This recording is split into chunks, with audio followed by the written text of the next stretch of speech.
So, tell me, you've had your actor for a few years, and now what's it like to see how they're made? It's really phenomenal. I mean, I never thought about it for 1 second. You know, like I said to someone that you just kind of think they get them on like Amazon Prime and then they show up and it's no big deal. But it's so cool to see what goes into it, and that it's made by hand by human beings still after all these years is so cool. I was really excited when they asked me to come. So what's been your favorite moment about award season this year? I mean, there's a lot of things going on. I mean, I kind of really loved Natalie Portman's moment with at the Golden Globes. The all male nominees was pretty great. I enjoyed it. And then, so how has it been working on Handmaid's Tale, which has kind of just swept everything?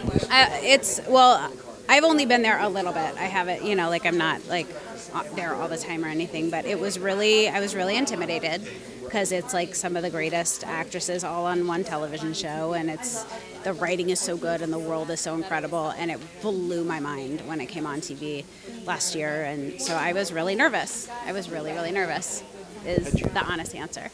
Had you read the book before? Were you familiar with Margaret's work? And I was familiar,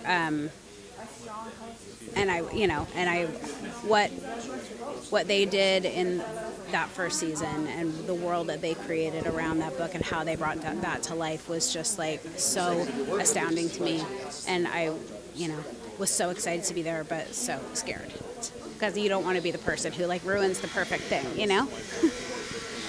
And then, so when they called you and asked you, would you like to see how the actors, like, how did you getting here, how did that get about? I got an email about it and I read it and I thought that would be so cool, and I have a friend who works for SAG and I texted him and he said, oh, I've been to it, it's a really cool process, you should go and see it, and he was like, and Ann Dowd's going to be there, and I was like, sold.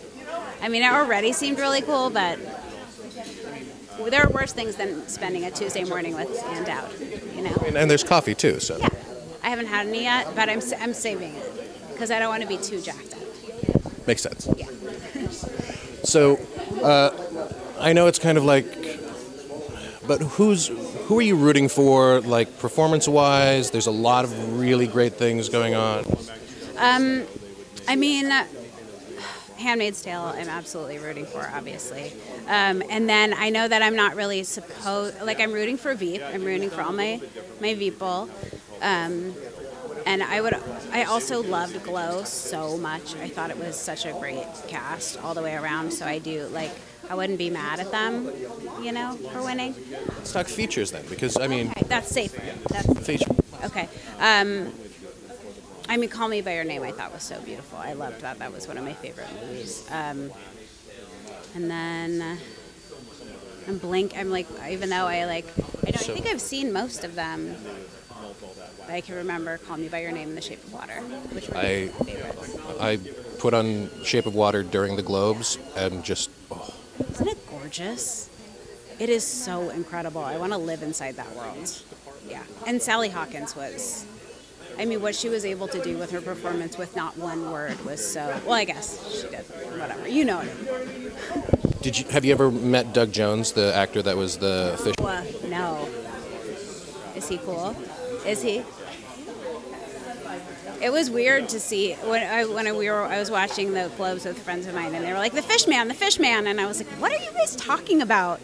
And then I put it together. It's funny that he's like a real guy. It's not the first time he's played a fish man in a Guillermo del Toro movie. Oh, it's not? Oh. What a funny job to have, to be Guillermo del Toro's monster. Yeah.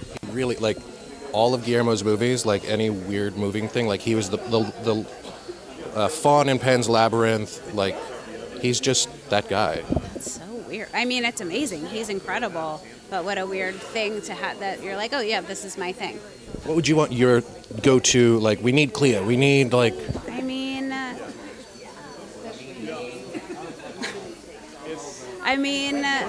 I have so much fun on Veep, and that deadpan is a lot of fun. And I'm not like strong. I'm not strong comedically in the way everyone else is, but I can do that. So I feel like I wouldn't mind if I did that more. And then this is like Veep's final season. Does it feel like the real world has just spun out so much that you guys can't stay ahead of? I think when the writers went in and they started talking about it, they didn't know it was going to be the final season. And then as the story unfolded, they realized that it was coming to like a natural end. So I think just story-wise, it made sense, and it was sad. It was really sad when they told me that. Had a pretty good run. Yeah. I think she's had to get a couple new mantles put in for all of her trophies. But she deserves them. I mean, there's no better comedian than Julia Louis-Dreyfus. They're just like Awesome. Hope to see you on in 12 days on Sunday. Yeah. Thank you so much. And CCTV.